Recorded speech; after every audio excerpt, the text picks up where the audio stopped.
2, 1 y acá estamos. ¿Cómo están? ¿Cómo les ha ido? ¿Cómo van en esta noche de jueves? Qué placer como siempre acompañarlos, compartir con ustedes un rato más que agradable, compartir con ustedes esta noche y poder de una vez conectarnos con todos los que poco a poco han estado esperando, disculpándome un poco por la llegada un poco tarde, pero les cuento que las calles en Cali para esta época, para esta temporada, a nivel de transporte, a nivel de ir de un lado a otro, a nivel de venir del norte al sur, del sur al norte, están colapsadas. Estamos en fin de semana de Petronio Álvarez, estamos en diferentes cierres viales, en diferentes también lugares, así que es un poco complicado movilizarse, pero acá estamos y listos y preparados para compartir este rato más que agradable con nuestra invitada, la doctora Mabel Rojas, que también se encuentra con nosotros y con los que poco a poco slide de estas charlas con Pipe. Bienvenidos, qué placer tenerlos por acá. Disculpan un poco la demora, pero acá estamos ya listos y preparados y ya también conectados con nuestra invitada Mabel Rojas. Mabel, ¿cómo estás? Gracias por la espera, corriendo un poco, pero acá estamos siempre listos para poder cumplirle a todas las personas que siempre están muy atentas. ¿Cómo vas?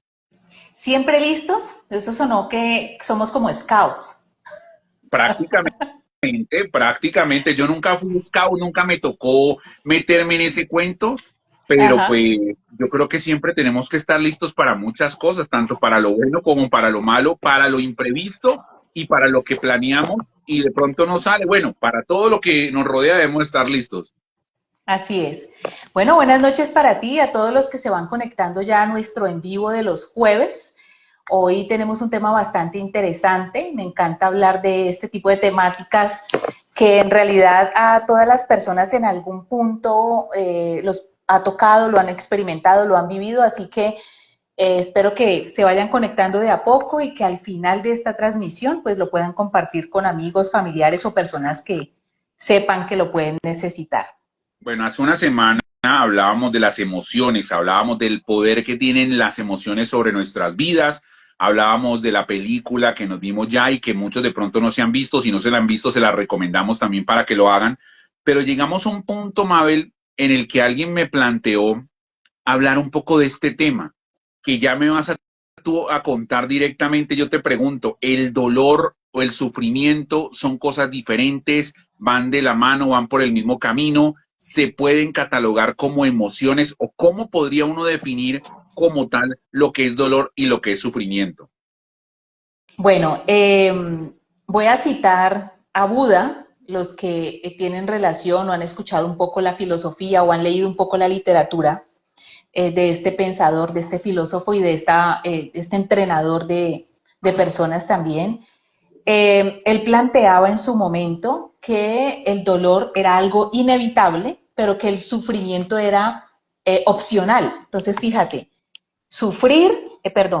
dolor inevitable, o sea que sí o sí en algún momento puedo experimentar el dolor, pero el sufrimiento es opcional, o sea que yo puedo decidir. Entonces arranquemos por allí. Esto significa que están relacionados porque dolor y sufrimiento parecieran iguales, o sea que puede haber una relación en la palabra y en el significado, pero finalmente los separa una intención bastante interesante y es el hecho de que en ambos momentos hay una posibilidad. En una, pues no lo puedo evitar, o sea que lo voy a enfrentar.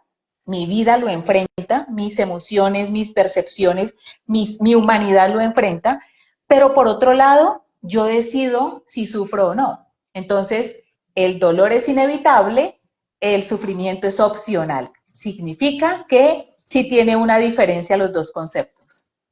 Pero entonces, partiendo de lo que tú me dices, Mabel, inicialmente uno inicia por un dolor, cualesquiera que sea, un golpe, tal vez una pérdida, tal vez de pronto una sensación o una situación, cualesquiera que sea. Podemos llamar que el sufrimiento es como la extensión de ese dolor que nosotros mismos somos los que nos responsabilizamos de que eso pase en nuestras vidas. Por ahí va, estás tibio, tibio, muy tirando a caliente. Eh, el dolor es una experiencia sensorial. Cuando yo hablo de sensores o cuando utilizo la palabra sensorial, significa que los sensores que tenemos como humanos están atravesados, o sea, están involucrados. ¿Cuáles son esos sensores o cuáles son esas estructuras sensoriales? Los sentidos, la vista, el gusto, el olfato, la piel, ¿sí? Eh, Esto quiere decir que mis sensores perciben que algo sucedió. Entonces, por eso dice, el dolor es una experiencia sensorial, algo lo percibo como doloroso, que puede ser físico o emocional. Entonces, al estar involucradas las emociones, se involucra el pensamiento. Si algo me causa dolor en mi moral, en mi alma, en mi estado emocional, pues este dolor es una experiencia sensorial desagradable. Algo me está haciendo sufrir, algo me generó asco o temor o angustia o rabia. Entonces, esta experiencia, que como tú bien lo mencionas, está muy asociada a las emociones. Ya sabemos que ninguna emoción es mala. No es malo sentir rabia, no es malo sentir tristeza, no es malo sentir asco, pero las emociones me están ayudando a identificar cómo me siento. Entonces, el dolor es una experiencia sensorial. Yo identifico que esta situación, esta relación, este vínculo me genera dolor, me genera rabia, desconfianza, angustia.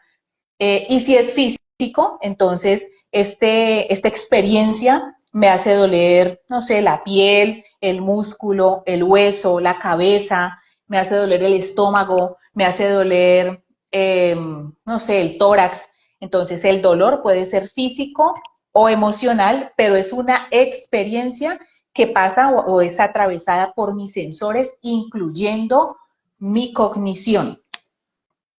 Ok, bueno, ahí está como para aprender a diferenciar las dos cosas, porque es que me pasa algo, Mabel, y es que muchas personas, dentro de todas las situaciones que nos pasan a nosotros los seres humanos, utilizan mucho esta palabra. Ah, no, es que estoy sufriendo con lo que estoy viviendo. Es que soy una persona sufrida porque, porque me pasa esto.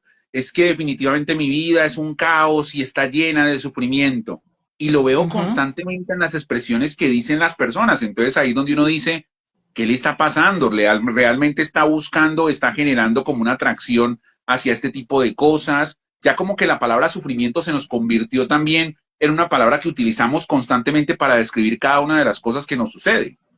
Sí, entonces, ¿cuál es el límite? Hay una palabra que nos lleva a pasar del dolor al sufrimiento. Entonces, el dolor es inevitable.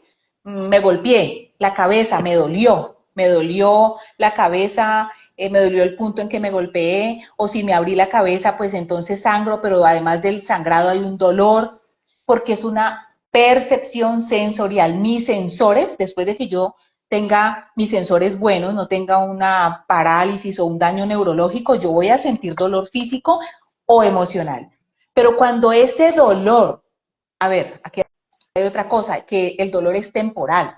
Me dolió por unos días la cabeza, me dolió por unos días la herida, me dolió el golpe un par de días, me dolió la deslealtad de alguien, me dolió, me afectó inicialmente sentir rabia, desilusión.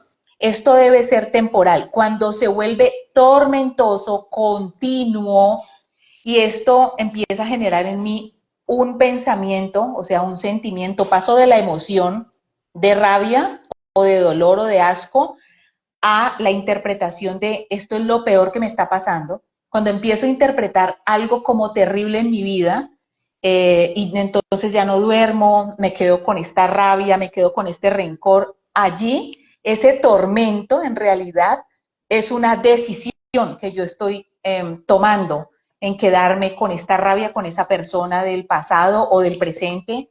Estoy quedándome con este asco de algo que vi hoy, entonces lo repito y ya llevo días repitiendo esto y siento asco. Cuando me quedo obsesivamente con la sensación y no dejo que esto avance, no suelto la rabia, no suelto el rencor, no suelto el asco, no suelto el miedo, cuando no enfrento eso, sino que sigo alimentándolo, se vuelve tormentoso y allí es donde hay un sufrimiento.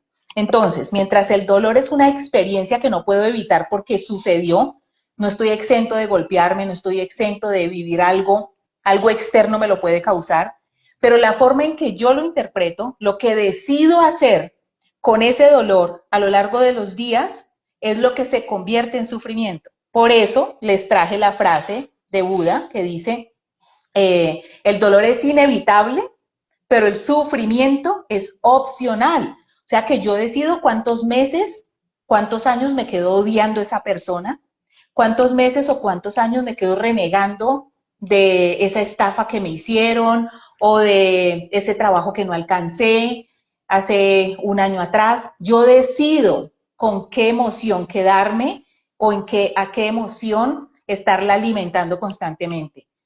El sufrimiento se alimenta, mientras que el dolor es algo que llega y puede ser temporal. Bueno, pero entonces, marcado en esto, quiero que miremos los diferentes escenarios porque creo que en los diferentes escenarios se maneja precisamente de una manera distinta. Por ejemplo, yo te coloco el escenario de un duelo, el escenario de un duelo, una persona que se perdió y una persona que ya no se encuentra físicamente con nosotros. Es claro que una persona que está muy pegada a nosotros, sea un familiar, sea una persona muy cercana, un amigo, sea nuestra pareja, si ya no se encuentra físicamente con nosotros, uno le va a generar un dolor que no es de esa persona. Y ese dolor, incluso creo que lo hemos hablado nosotros cuando hemos tocado el tema del duelo. Creo que es algo que incluso yo te he preguntado más o menos cuánto duraría ese duelo ante una persona que se ha perdido por estas razones. Pero hay personas que, respetando los conceptos, y de pronto yo sé que acá me voy a meter un poco en camisa de 11 varas con lo que voy a decir, hay personas Se le que vas a meter a la cocina a nuestros seguidores. sí, sí, prácticamente, y pues aquí es donde uno genera polémica y si quieren señalarme, pues señálenme y todo lo demás, pero hay personas que pierden esa persona, ojo que estoy hablando del duelo por pérdida, una cosa es una cosa y ya les vengo a hablar de otros escenarios. Se pierde esa persona porque es la naturaleza de la vida que tenga que fallecer, que tenga que trascender, y hay personas que toda la vida convierten esa pérdida en un sufrimiento. Sí. Ahí A la ese, pregunta es, no, no, no. La pregunta está marcada en eso, de que entonces, ¿cómo es el manejo, por ejemplo, en este escenario que yo podría justificar de que, por ejemplo, y lo voy a colocar a término muy personal, me identifico yo y yo soy el que digo las cosas? Yo perdí a mi mamá hace más o menos unos, estamos hablando ya son 7 años, estamos hablando ya casi unos, sí, o sea, estamos hablando de casi ya 8, 9 años promedio que falleció ella. Y obviamente me duele su pérdida y obviamente tengo un hueco con lo que es la pérdida de ella, pero pues de ahí a que no marque que la situación siempre sea, es que si mi mamá estuviera, es que si mi mamá, es que porque mi mamá no está, yo no hago esto, es que porque mi mamá no está, yo no soy capaz de hacer esto, es que mientras ella no esté, yo no voy a ejecutar esto. Eso se convierte en el sufrimiento que muchas personas hacen de sus vidas y lo están como arraigando y se están untando de ese sufrimiento. correcto, correcto. Se volvió opcional quedarse aferrado a esa pérdida o a esa ausencia. Incluso muchas personas que no han podido enfrentar su fragilidad y su debilidad de carácter justifican el consumo de drogas, alcohol, su mal genio, su dificultad para relacionarse tranquilamente, incluso su dificultad para volverse seguro y conseguir un empleo y sacar adelante cosas, lo justifican en un sufrimiento, pero es que este sufrimiento decidieron quedarse en él. No, pero es que perdí a mi mamá. Bueno, tú lo estás diciendo, yo perdí a mi mamá, pero aunque siento su ausencia, siento el vacío, mi vida también continuó. O sea, tú decidiste darle un lugar especial a tu mamá, pero en esa medida y seguramente por no solo conmemorarla, sino en memoria a ella, en valorar todo lo que ella te dejó, decidiste avanzar en tu vida, que seguramente eso era lo que yo hubiera querido de ti. Pero muchas personas que tienen otro tipo de situaciones, debilidad de carácter, eh, dificultad para avanzar, se justifican en situaciones que le pasan y eso es una forma de culpar afuera, ¿no? Culpar hacia afuera. Es que porque mamá murió, es porque murió mi esposa, se justifican en lo de afuera para no avanzar, pero en realidad este tipo de personas tienen de base una inmadurez emocional por algo que sucedió. Entonces, esa muerte de esa persona o esa pérdida importante se vuelve como el caballito de batalla.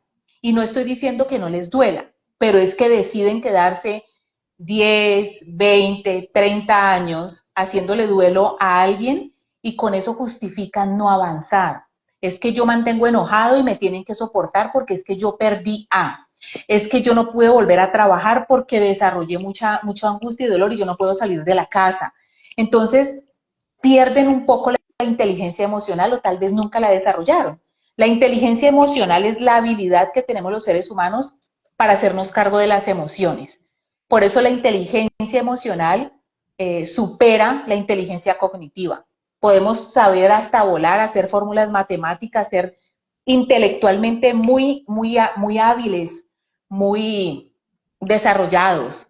Pero si eso no va de la mano de la inteligencia emocional, entonces no vamos a saber llevar relaciones interpersonales, vamos a justificar nuestro mal genio o nuestra irresponsabilidad afectiva, que es dañar a otros, no ser empático, voy a justificar todo eso en mi sufrimiento. Por eso el sufrimiento es opcional, porque el duelo tiene una caducidad. El duelo puede durar entre 2 meses, 2 años, sea por rupturas o por una pérdida, pero si la persona se aferra y de ahí no sale es porque ya hay otras situaciones en su personalidad que no está queriendo resolver. Mira lo que tú dices y me quedo con esa palabra porque tú dices justificar y los seres humanos a veces con todo lo que nos pasa lo terminamos justificando. Por ejemplo, tú tocabas el tema de que hay mucha gente que entra al mundo de las drogas justificando el hecho de la pérdida de la mamá o del ser querido porque eso pasó y entonces uno le pregunta, ¿por qué no sales de eso? No, es que estoy sufriendo mucho por la pérdida de mi mamá y no me he podido recuperar y no me puedo recuperar y se quedan con el no, la negación y hasta ahí llegan. Entonces, esa parte se puede extender a los otros escenarios que ya te iba a plantear, Mabel, relacionados precisamente con eso. ¿Por qué llegamos nosotros como seres humanos y justificamos nuestro sufrimiento basados precisamente en lo que nos sucede y en lo que nos pasa? Es muy fácil en una cultura como la nuestra que es tan emocional quedarnos mucho en el papel de la víctima. O sea, estoy enojada, es que me hicieron, es que perdí, es que me dañaron, es que esa persona era mi centro, era mi bastón. Pero en realidad nosotros nacimos para aprender a gestionarnos y en esa medida poder estar en convivencia con un otro. Cuando yo no me gestiono, cuando no me administro, sino que me quedo en el sufrimiento, de hecho, por ahí veo una pregunta que dice, nadie quiere estar sufriendo, ¿cómo decimos escoger estar mal? En realidad sí, el sufrimiento es una escogencia, lo que no podemos escoger es sentir dolor. Yo no puedo escoger que me fallen, yo no escojo que se muera mi mamá, mi papá, mi hermano, mi esposo, yo no escojo eso, eso llega a mi vida. Pero enfrentar esas pérdidas también tiene mucho de inteligencia emocional y la salud mental es precisamente aprender a cómo administrar las emociones e ir enfrentando lo que la vida nos pone.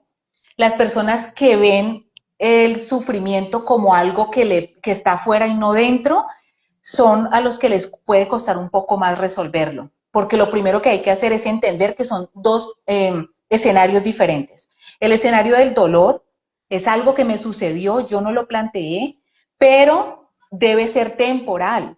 El dolor de cabeza, debo ir a resolver de dónde viene.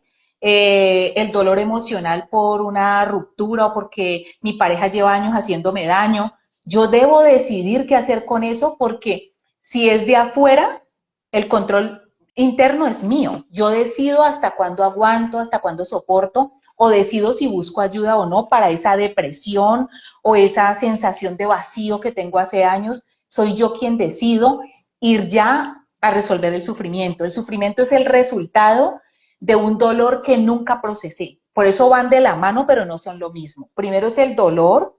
Yo percibo este dolor emocional o físico, pero lo que haga yo en el paso de los meses y de los años con ese dolor es lo que significa que lo convierto en sufrimiento y ahí sí soy yo responsable, porque yo decido no buscar ayuda o porque busco ayuda pero sigo aferrado a este dolor y me enojo y estoy enojado, pero ¿por qué se murió? ¿Pero por qué se fue? Y pierdo de vista muchas cosas que hay a mi alrededor, otros familiares, otras oportunidades, incluso hasta las daño o las aborto, las abandono y termino haciendo daño a otras personas por quedarme en un sufrimiento. Entonces, ¿por qué es una elección? Porque hay personas que prefieren estar así y deciden incluso que pueden perder abandonar hijos emocionalmente. Mira, yo he tenido pacientes que por la muerte de un hijo o la muerte de uno de sus padres abandonan a su pareja, están allí, pero no vuelven a estar disponibles afectivamente para su pareja. Es que tengo dolor, es que tengo depresión, pero ya han pasado 4, 6 años y no lo has resuelto. La pareja está allí pero abandonada porque te desconectaste. Entonces, a veces esas depresiones en que las personas caen, si no son tratadas, pueden quedarse en un lapso indefinido, pero eso significa que tú has decidido estar allí. Sé que es muy complejo, la mayoría de personas que tienen una depresión por pérdida, eh, les cuesta aceptar que también está en ellos modificarlo, pero es que no salir del sufrimiento también es, como es una decisión, es respetable, pero es importante que entendamos que el sufrimiento sí es opcional porque hay muchas formas de convertir esa pérdida en algo que se vuelva valioso en mi vida, quedarme con lo que sí hubo, y cuando convierto eso en algo que me ayude a estar bien, ahí estoy administrando mis emociones y ahí estoy decidiendo enfrentar el dolor en lugar de decidir sufrir. Bueno, voy a cambiarte el escenario, Mabel, que viene siendo algo muy parecido, pero entonces ya radica en de pronto lo relacionado con la pérdida o ya, como quien dice, la terminación de una relación por diferentes motivos. Sean los motivos que sean, infidelidad, que sea consensuado, que sea por abandono, que sean los motivos que sean, porque pues si nos colocamos de pronto a puntualizar en cada uno de ellos ya sería extendernos más en este tema. Pero en el escenario de la pérdida, más bien de la terminación de una relación a nivel precisamente de sufrimiento, te voy a colocar un escenario paralelo a este. Por ejemplo, cuando terminas con tu pareja, hay hijos de por medio, se tienen que seguir viendo y eso se convierte más en una relación que en un sufrimiento, estar viendo a la otra persona, tratar a la otra persona, generar situaciones con la otra persona, o cuando no hay hijos que la mujer o el hombre no pueden superar que la otra persona se haya ido y termina siendo un sufrimiento que a veces incluso bloquea a esa persona a poder nuevamente reanudar su vida. Cómo también manejar esta Sí, clase de sufrimiento que termina siendo algo muy parecido, pero enfocado en otro tipo de circunstancia. sí, cuando hay una pérdida afectiva por una infidelidad o porque se acabó aparentemente el amor, tal vez nunca lo hubo, pero se confundió, entonces se acabó el enamoramiento y se rompió esto, fue lo mejor, o la persona se fue del país y dijo, no, yo prefiero terminar que esta relación a distancia que me hace sufrir. Ese tipo de pérdidas afectivas pueden ser una oportunidad para tú identificar, primero, cómo está tu amor propio, porque si la otra persona te está dejando, te está diciendo no más, pero tú sigues aferrado, incluso muchas personas sin darse cuenta terminan manipulando para que no los deje, pero entonces eso te ubica en un rol de víctima.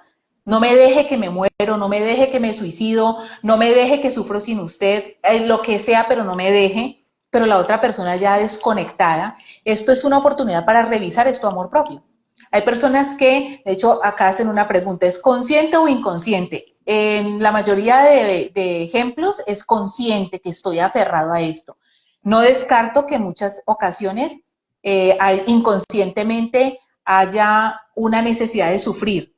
También tiene que ver con identificar nuestra historia. Es más fácil que si alguien en la infancia aprendió a no recibir suficiente amor, a no recibir atención a tiempo, se llaman actividades nutricias a eso que de niños recibimos, que me peinaron, que me dieron el alimento calientito o a tiempo, que estoy limpio, que me llevan a la escuela, que me llevan a mis controles médicos. Cuando un niño ha crecido o una niña en un ambiente nutricio, o sea, se ha sentido importante, se ha sentido atendido, las posibilidades de generar apegos nocivos o tóxicos en la adultez son muy pocas. Pero si una persona ha recibido de pronto abandono, maltrato, tuvo algún tipo de trauma que no se trabajó, es muy probable que de manera inconsciente su cerebro le haya hecho creer que el sufrimiento es normal. Entonces salen a buscar relaciones de sufrimiento y entre más sufren, más se apegan. Entonces sí puede haber elementos de inconsciente, pero muchas otras veces la persona es consciente de que allí no pasa nada, que es su baja autoestima, pero no logran como romper esos apegos tóxicos o esos apegos que los hacen sufrir. Empieza en un dolor, me fue infiel, pero creo que perdonar es aguantar, entonces sigo allí, vuelve una segunda infidelidad, una tercera, y estoy sufriendo, pero no hago nada. Y me justifico en unos miedos, miedo de romper el hogar, miedo de que los hijos crezcan sin el papá o sin la mamá, pero estoy aguantando un maltrato psicológico y emocional.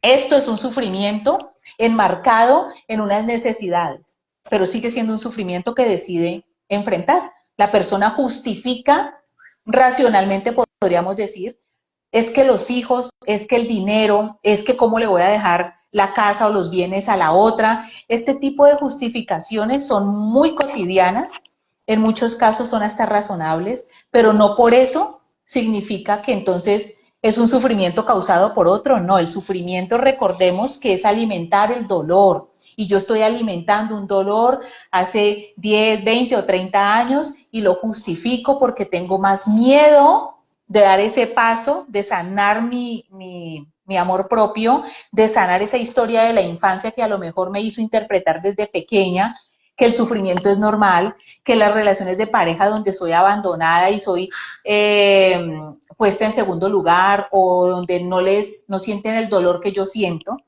Amar es que tu dolor me duela. Cuando el dolor de tu pareja o si tu pareja no le duele lo que a ti te duele, ahí hay que empezar a revisar por qué estás allí. Y si estás sufriendo, ¿por qué te quedas en este sufrimiento? Entonces, tiene que ver mucho con el amor propio, tiene que ver mucho con la historia de vida. Hay personas que están programadas desde niñas para sufrir y el sufrimiento se vuelve algo normal en su vida, aunque de verdad sufren.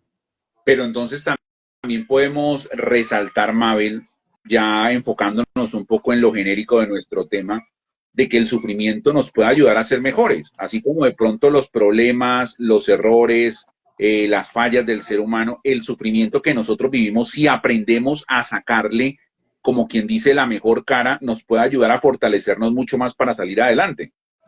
Pues yo lo que plantearía, Pipe, es que el dolor puede ser una oportunidad para encontrar algo que puedes resolver. Que te esté doliendo mucho la cabeza en los últimos meses o años puede ser una oportunidad para irte a hacer un chequeo y que descubran algo a tiempo.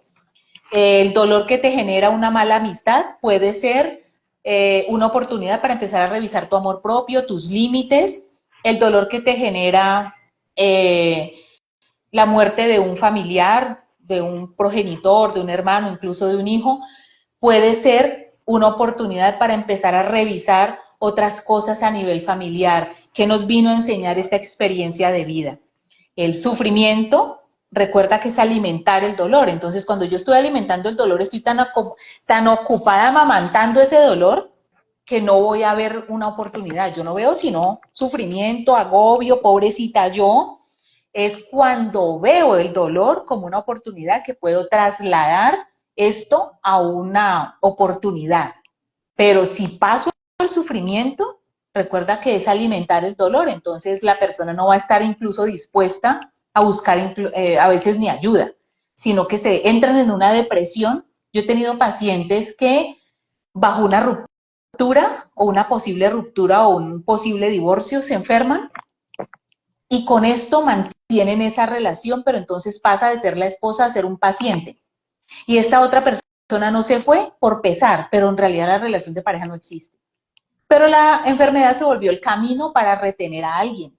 Pero eso significa que yo voy a estar en un sufrimiento eterno porque paso de tener temor a que me dejen para ahora retenerlo a punta de una angustia que terminó afectando mi cuerpo y se vuelven problemas bastante complejos de salud que al final es un sufrimiento ya no solo para la persona, sino incluso para el grupo familiar en general. Mira que tengo una pregunta acá interna, Mabel, que dice lo siguiente: tengo una relación donde no soy feliz, pero veo a mis hijos tranquilos con su papá. ¿Cómo puedo salir? Me imagino que obviamente está marcada en tratar de salir de esos procesos que a veces nos generan este tipo de sufrimiento.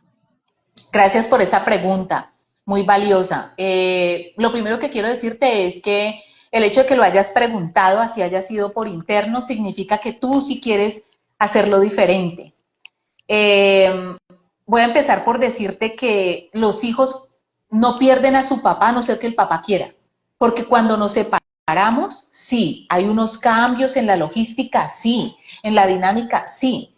Pero si el papá, porque se separó, deja de estar, él está fallándoles a los hijos, no a la relación de pareja se acabó. Lo que pasa es que en nuestra cultura se mezcla esto, entonces el que se va de la casa se empieza a distanciar.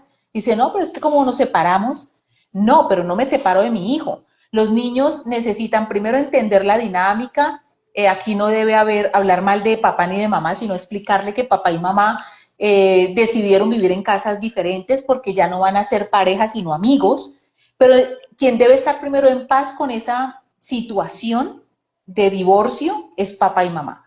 Si ese papá y esa mamá, cada uno, no está en paz con eso, sino que tiene rabia, rencor, miedo, pues va a buscar muchas justificaciones. Ahora, la pregunta es, mis hijos están en paz con ellos, pero en realidad estamos mostrándole una relación de pareja real o estamos imitando estar bien, estamos maquillando la relación, porque los chicos también se miran en la relación de pareja para ellos repetirlo después. Entonces, muchas veces por miedo a no separarnos de una relación que ya no va, que antes me es una carga, pero no me voy o no se va el otro, dizque por los niños. Sí, aparentemente los niños están en calma, pero ojo que esa es una apariencia muy, muy común, y es que los chicos, en realidad los que tienen más miedo de separarse son los adultos, o por lo menos uno de los adultos, entonces se justifican en los niños porque inconscientemente hay un temor, pero los niños en realidad están viendo la barrera, el desamor, escuchando que de pronto el papá llegó tarde o que los fines de semana se va, o que hay otra persona por allí, o que la mamá ya está cansada, o que se contestan y se miran feo. Y resulta que los niños están allí recibiendo el modelo de pareja. O sea que les estamos mostrando que la relación de pareja es eso, una mentira.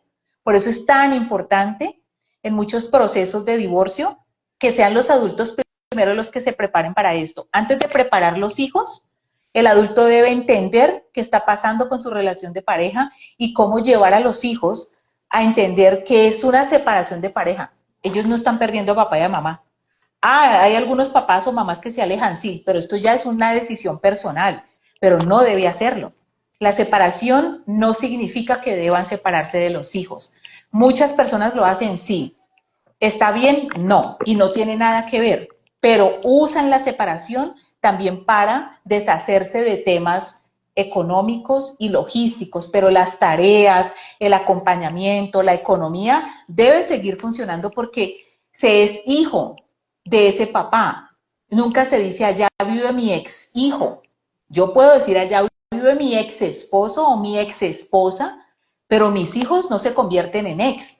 Es algo que deben entender los adultos para poder dejar de sufrir en una relación. Ese sufrimiento en realidad, así no haya golpes ni no haya gritos, si la pareja que ya no se ama está sufriendo por estar maquillando esa relación, ese sufrimiento al final le va a hacer daño a los hijos. O sea que quedarse en realidad no es la mejor opción ni le están haciendo un favor a los chicos. Mabel, acá nuestra misma seguidora nos complementa y nos dice, nos llevamos bien, pero la primera vez que nos separamos sí se alejó de ellos, hablando de los hijos, por ellos dejé que volviera. O sea, en cierta forma fue como la situación para que las cosas se intentaran o se volvieran a por lo menos tratar de hacer. Uh -huh. Bueno, aquí hay con todo respeto les voy a decir, porque pues esto no es un espacio de terapia, es un espacio de información, pero si alguien vuelve con una pareja para que sea buen papá, esto significa, primero, que el que se aleja es muy egoísta con los hijos, es un acto de egoísmo, y quien acepta volver para que sea buen papá o buena mamá, le está alimentando la irresponsabilidad afectiva. Yo he tenido en consulta, o hemos tenido en consulta aquí en Enlace, muchas parejas que están juntas para que los hijos no pierdan a ese progenitor que se va de la casa, pero ese progenitor empieza a manipular con eso, ¿no? Entonces me voy, pero me alejo de los chicos. Es una manipulación. Me voy, pero no te paso más plata para ellos. Es como decir, me voy, pero me suicido. O sea, es una manipulación. O nos separamos, pero se va usted y me deja a los niños acá. Utilizan los hijos para mantener una relación que es más de dependencia que de verdadero amor, porque es que en el amor no debe haber sufrimiento, puede haber un dolor eventualmente. Uy, te contesté mal, uy, te fallé en esto, pero en ese proceso de mejora, la pareja es una construcción y el amor es cuidar al otro con la actitud. Pero si las actitudes de uno de los dos generan intranquilidad, zozobra, angustia, temor, no es amor, eso es dependencia. Bueno, Mabel, me voy a meter en un punto en el que yo sé que de pronto profesionalmente hablando puede ser un poco álgido, pero quiero preguntártelo porque también hace parte de nuestro tema de hoy. Psicológicamente hablando, ¿cómo puede tratar uno cuando uno infringe o uno piensa que el sufrimiento es de Dios? Cuando estamos hablando de la religión, cuando decimos, por culpa de Dios estoy sufriendo, Dios, ¿por qué me haces esto? Dios, no me ayudas a avanzar, Dios, me bloqueas absolutamente todos los caminos, Dios no me ayuda, no me genera opciones. Pues yo sé que psicológicamente hablando, o más bien profesionalmente hablando, es complicado uno llegar y tildar que las personas suelten esas creencias, porque la idea aquí no es que dejes de creer o creas más, pero psicológicamente hablando, ¿cómo se trata esta situación cuando ya no se culpa a una persona en específico, sino que ya se mete uno directamente con temas relacionados con la religión, por ejemplo?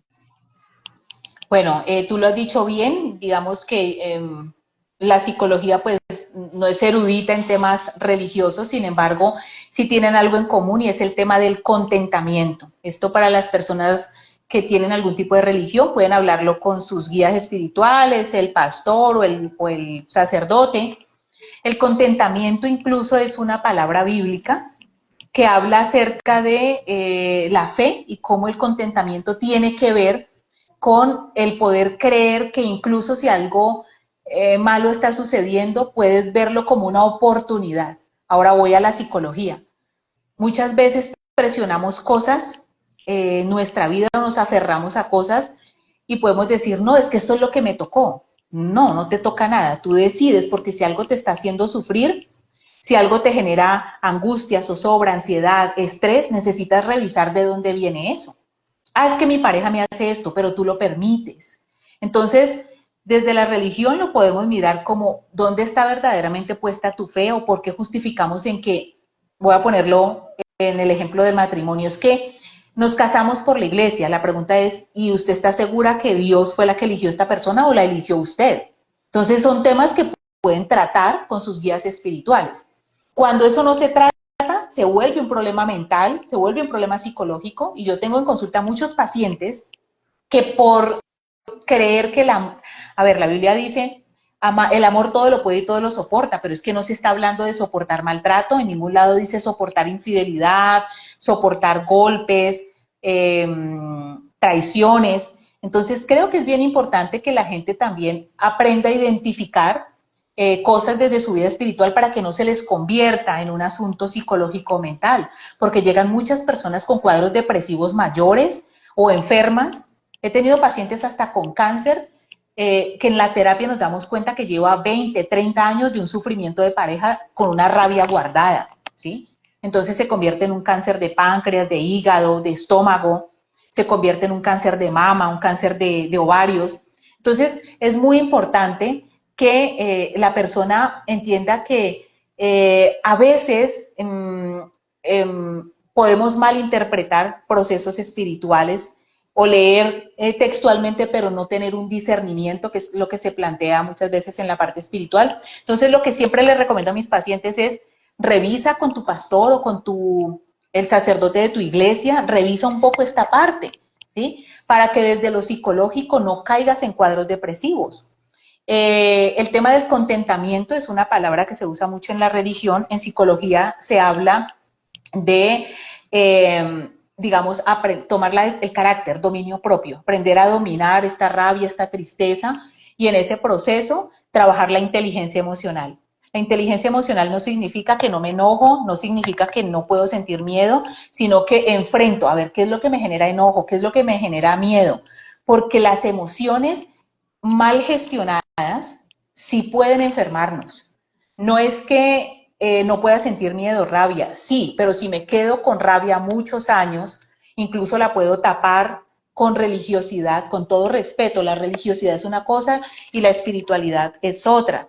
Religioso es el que se queda aprendiéndose muchos temas de la Biblia, pero su vida está llena de amargura, está enojado, depresiva. Entonces, ¿dónde está el contentamiento, el gozo del que habla nuestra parte espiritual, ¿sí? Entonces, por eso trato de separárselas, pero en ciertos puntos la psicología y lo espiritual van de la mano, porque así como estamos espiritualmente o mentalmente, así están nuestras emociones. Las emociones van muy de la mano con nuestra vida espiritual. Es muy importante trabajar nuestra vida espiritual, es muy importante creer en algo. La neurociencia hoy en día ha podido demostrar que cuando las personas creen en algo importante, en mi caso yo soy psicóloga clínica, yo soy mucho de la neurociencia, pero reconozco en mi vida la necesidad de estar aferrada a algo importante y para mí es Dios, ¿sí? No tengo una religión específica, pero considero que Dios en mi vida es algo importante. La neurociencia lo que ha mostrado es que las personas que tienen un poco este crecimiento espiritual pueden tener más facilidad de también soltar el enojo, la rabia, pero ojo, no volverlo religiosidad, sino volverlo algo espiritual. Bueno, por acá tenemos una pregunta de Omeira Cuartas Díaz que nos dice: buenas noches, si el dolor es inevitable y el sufrimiento una opción, una persona con sus principios espirituales tiene miedo ante Dios porque va a cambiarle su cónyuge, ¿cómo enfrentarlo? Bueno, esa partecita no sé si la entiendes tú, sí. Pues yo lo que me imagino es que una persona aferrada un poco de pronto a su iglesia o a principios espirituales, ora y ora para que su esposo o su esposa cambie, su cónyuge, su pareja. Si es así, Sí. si es así, la respuesta sería, a ver, los principios espirituales también dicen que una persona que definitivamente no te cuida, no te protege, estaríamos hablando de yugo desigual, que creo que es un poco la palabra que se utiliza en el ámbito religioso. El yugo desigual es donde esta otra persona no cree en lo mismo que tú, no conecta con tus incluso creencias, por eso es tan importante a veces la pareja en lo político, en lo religioso, debe tener cosas en común. Por eso los polos opuestos a veces, es que los polos se atraen, claro, pero no se mantienen en el tiempo. Mi recomendación ahí para ella sería que si para esta persona es tan importante su vida espiritual, sus principios y sus valores, si pertenece a una congregación, a una religión específica, busque apoyo espiritual. Porque las personas con principios y valores espirituales muy arraigados, les cuesta creer un poco en la parte psicológica. Entonces yo siempre los animo es, vaya, pida una orientación. Que es que el esposo le es infiel, la golpea, o es tomatrago, o todas las anteriores. Si su líder religioso le dice que tiene que aguantar, yo le diría, como con los médicos, pida una segunda opinión, ¿sí? Porque el amor todo lo puede y lo soporta, no significa soportar maltrato, no infidelidades, abusos. Vámonos a lo espiritual. Se supone que la pareja es para cuidarse, que la mujer es el vaso frágil. Un vaso frágil, si se cae, se rompe, pero es suficientemente fuerte para contener agua caliente, hirviendo o agua muy fría. Pero entonces, para unas cosas a veces las parejas usan mucho la contextualización espiritual y religiosa, pero en otras se desdibuja eso, porque si yo no estoy siendo tratada como vaso frágil, necesito empezar a revisar con mis líderes espirituales qué pasa con mi vida emocional, porque si caes en una depresión, por más que te arrodilles a orar, tú terminas en una clínica. Y la pregunta también es, ¿y será que Dios quiere eso? Si no cambia, ¿qué es lo que necesitas hacer tú? ¿Sí? Entonces, siempre la recomendación es pidan asesoría en sus iglesias, a sus guías espirituales. Si esto no se modifica, identifiquen o busquen una segunda opinión, así como hacen con los médicos o con el personal de salud. Si Mabel Rojas les dio un diagnóstico, pero no están como muy claros con esto, no están en paz, si no te da paz, ese es un buen indicador. Busca otra psicóloga, busca una segunda opinión. Lo mismo les digo yo cuando van a una iglesia específica. busca otro sacerdote, busca otro pastor, no para que dejes de creer en el que te guíe, sino para que puedas identificar si el diagnóstico sigue siendo el mismo y entonces ya tú debes revisar qué es lo que necesitas aprender o modificar, o si es que están cayendo en un estado religioso que impide que de verdad avance una pareja o una persona. Bueno, entonces basado en esto que tú estás diciendo, Mabel, como para entrar ya en la recta de balance y en la recta también de generalización de nuestro tema, para una persona que reconoce que ya pasó del dolor y está en la etapa del sufrimiento, ¿cómo puede entonces ir zafándose de este tipo de situación, sea cual sea el escenario? Tocamos algunos escenarios que de pronto pueden generar cosas. Creo que tú tocaste un tema muy esencial, que es el de que a veces justificamos con base en algo lo que nos sucede y lo que nos pasa. ¿Cómo podemos los seres humanos, cuando sabemos, y en este punto yo todavía como que entro en ese conflicto de que nosotros los seres humanos sabemos que por esa calle no nos podemos meter, igual nos metemos, nosotros los seres humanos sabemos que si hacemos eso nos va a ir mal, igualmente lo hacemos, entonces no evitamos o no somos precavidos a la hora de hacerlo? Entonces, si aceptamos que estamos sufriendo en esta vida por diferentes motivos o por diferentes detalles, ¿cuál es el primer paso y qué es lo que tenemos que hacer para salir de ese hueco e ir también aflorando en ese proceso de búsqueda, Mabel? Bueno, lo primero es reconocer que estás en un estado de sufrimiento. El dolor es temporal. Si esto significa que llevas meses o años en las mismas, lo primero es reconocer que pasaste del dolor al sufrimiento y que no sabes cómo salir de este sufrimiento. En ese orden de ideas, el segundo paso sería buscar ayuda espiritual, psicológica, psiquiátrica, empezar a hacer talleres de autoayuda y revisar tu autoestima, porque normalmente las personas que caen en sufrimiento vienen con un deterioro de su autoestima y entonces quedarse en el papel de víctima.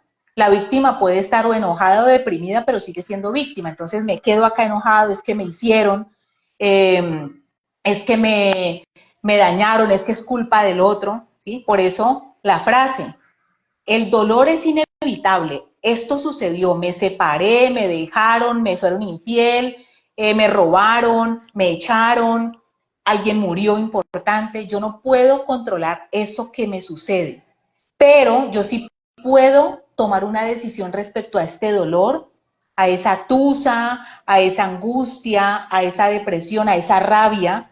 Debo identificar si estoy sufriendo para poder buscar ayuda. Pero si yo identifico que estoy sufriendo pero que es culpa del otro, difícilmente voy a poder encontrar ayuda cuando sigo culpando al otro. Ah, es que me fue infiel. Listo, ¿qué vas a hacer con este dolor? Ah, es que tengo rabia, tengo ira. Claro, pero es tu hígado el que se está dañando. La otra persona siguió su vida. Pero este enojo que tienes te está dañando tu hígado, tu páncreas, tu vesícula. Muchas personas pierden su vesícula por rabias contenidas de años, por no aprender a soltar el rencor. Y es porque tiene baja autoestima desde niño o desde niña. Entonces, una experiencia que viene a su vida la ve solo como lo peor en lugar de buscar qué aprendizaje hay allí. Entonces, me separé o me dejaron o me fueron infiel. ¿Qué aprendizaje hay para ti? Tal vez te faltó poner límites o tal vez tú hiciste daño y la persona se cansó, pero entonces ahora puedes empezar a trabajar en ti. Es una oportunidad para revisarnos. Mira que, por ejemplo, acá nos dice uno de nuestros seguidores, yo me acabo de separar de mi esposa y me ha dado durísimo. Hablábamos del duelo, hablábamos del dolor, y de ahí está el paso en que él mismo elija o él mismo también tome la opción de que ese dolor tenga un límite y no se genere un sufrimiento basado en eso. Así es. Por eso el sufrimiento es opcional. El dolor no hay forma. Todo lo que te haya pasado no pudiste preverlo. Incluso si creíste una vez más en esa persona, no te castigues. En lugar de castigarte, porque eso se vuelve sufrimiento, es qué voy a hacer ahora con esto, cuál es el aprendizaje, debo aprender cómo está mi autoestima, qué voy a hacer la próxima vez. Esto es lo importante. Nos dice también Oscar Armando, excelente rato, permite aclarar y aliviarse sabiendo que todos tenemos herramientas y apoyos para mejorar nuestros miedos y sufrimientos y vivir una vida súper agradable porque el dolor que vivimos pasará. Esto me remite a algo, Mabel. Hay muchas personas que sufren constantemente por lo que les sucede. Y uno sabe que no todo, que uno no está buscando que le pasen cosas malas, pero constantemente dicen, no, es que la vida es muy dura, es que no puedo con tanto, es que todo me pasa a mí. Y yo digo que, pues esto lo tomo muy, muy personal y es como una filosofía que yo tengo, pues es que nadie dijo que la vida era fácil. Nadie dijo que todo, que íbamos a tener como quien dice una ruta de lo que íbamos a hacer, una ruta de lo que tenemos que ejecutar cuando estamos mal. O sea, todos los días tienen sus cosas buenas, sus cosas malas, sus cosas regulares, pero nadie nos dijo que era fácil. Entonces, mientras sigamos nosotros identificando que todo lo que nos pasa es por mal, es por una falla, es porque nos lo merecemos, es que hay que dolor, es que hay que tragedia, pues vamos a seguir sufriendo. Así es, porque se vuelve un hábito la queja, y hemos hablado en otros live acerca de la queja. La queja evita el contentamiento, la queja evita que se segreguen endorfinas o se segreguen sustancias propias para el estado de ánimo, porque el que se queja mucho en realidad está en un rol de víctima, y el rol de víctima te impide ver oportunidades, solo ves dificultades, solo ves cosas negativas. Hay muchas personas que solo se quejan y por eso terminan de alguna manera viviendo mal, no porque no suceda nada bueno, sino porque solo ven lo malo. Entonces el cerebro, recuerden que el cerebro interpreta lo que tú decidas interpretar, como tú interpretes lo que te pasa, es donde aparece o no la felicidad. Por eso la felicidad no es ausencia de conflicto, como el sufrimiento no es ausencia de felicidad, el sufrimiento es una decisión, como la felicidad. Yo decido sufrir porque me quedo ranchado en esta rabia. Tengo rabia con él, con ella, no perdono porque es que yo no olvido, como si perdonar fuera olvidar, no tiene nada que ver con el olvido. Perdonar es quitarle el poder a ese enojo, quitarle el poder a ese recuerdo, es recordar sin enojo, porque la otra persona siguió su vida, pero tú estás anclado y esa persona ya se fue hace meses, años y tú estás anclado. No, yo no quiero nada que ver con esa persona, pero el solo hecho de que la recuerdes con odio significa que le estás dando un nivel de importancia grandísimo, o sea que la sigues teniendo aquí aferrada o aferrado. Así que el sufrimiento no es ausencia de felicidad, el sufrimiento es la decisión que tomaste de quedarte anclado. La felicidad no es ausencia de conflicto, la felicidad es como tú interpretas lo que te sucede. Si interpreto que todo es lo peor, pues obviamente aparece el cortisol, aparece la adrenalina y yo no voy a estar en paz.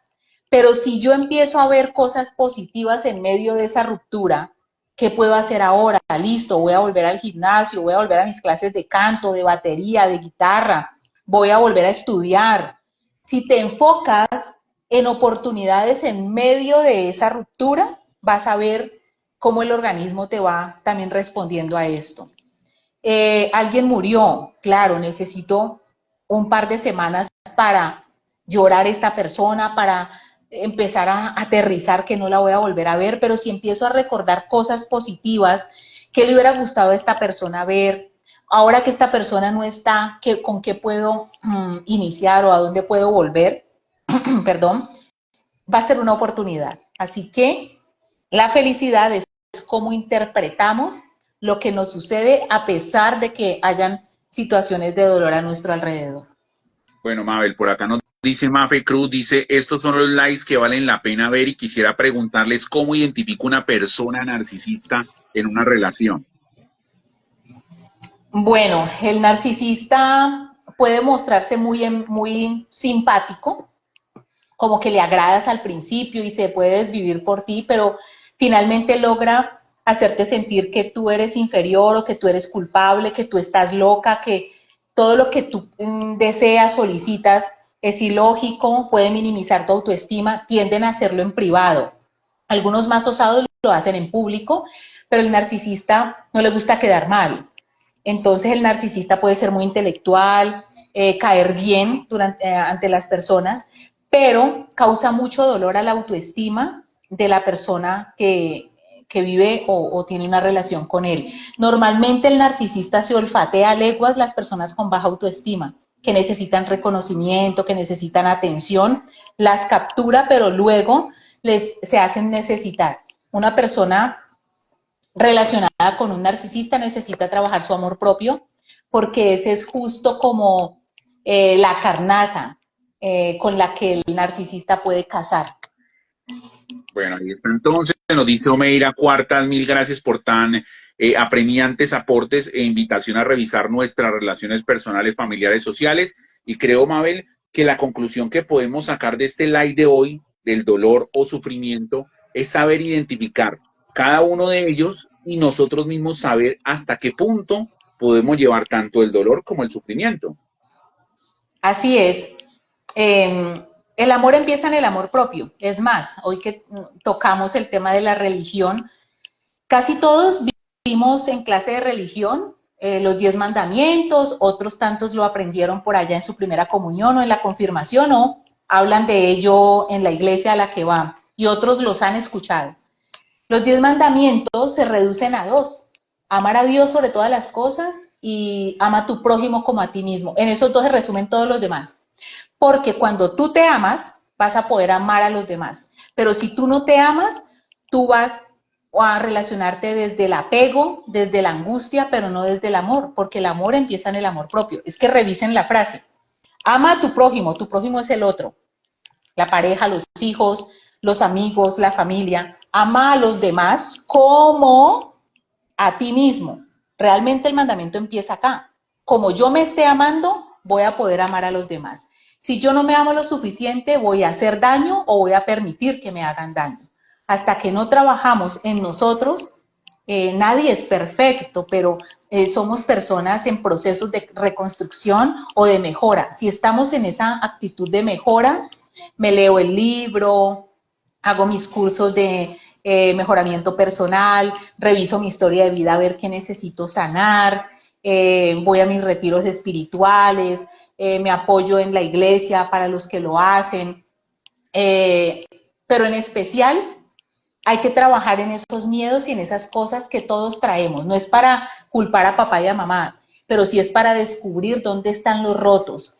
La mayoría de seres humanos somos niños rotos que hasta que no lo identificamos no lo podemos coser. Y si no coso mi roto, todo lo que llegue a mi vida pasa derecho. No voy a poder contener nada ni a nadie, no voy a poder mantener una relación estable, no voy a saber elegir una buena relación. ¿Por qué? Porque soy un niño o una niña rota que no se ha sanado. Entonces, el primer paso es identificar cómo estamos, porque la felicidad es nuestra responsabilidad, no es de la pareja, no es de los padres, de los hermanos, no es de tu jefe, no es de tu mejor amigo. La felicidad es un asunto personal y es un compromiso individual. Yo les deseo feliz noche y espero que nos podamos ver pronto. No sé si, creo que el próximo jueves no voy a poder estar, estoy en un entrenamiento precisamente. Estoy haciendo unos cursos de cómo trabajar con personas tristes. La neurociencia está ayudando mucho hoy en día a que los profesionales de la salud sigamos capacitándonos en cómo ayudar a nuestros pacientes. Entonces, con la ayuda de Dios voy a estar en una capacitación de 4 horas el próximo jueves y coincide con este horario porque es fuera del país, aunque lo voy a hacer virtual, pero no voy a poder estar acá.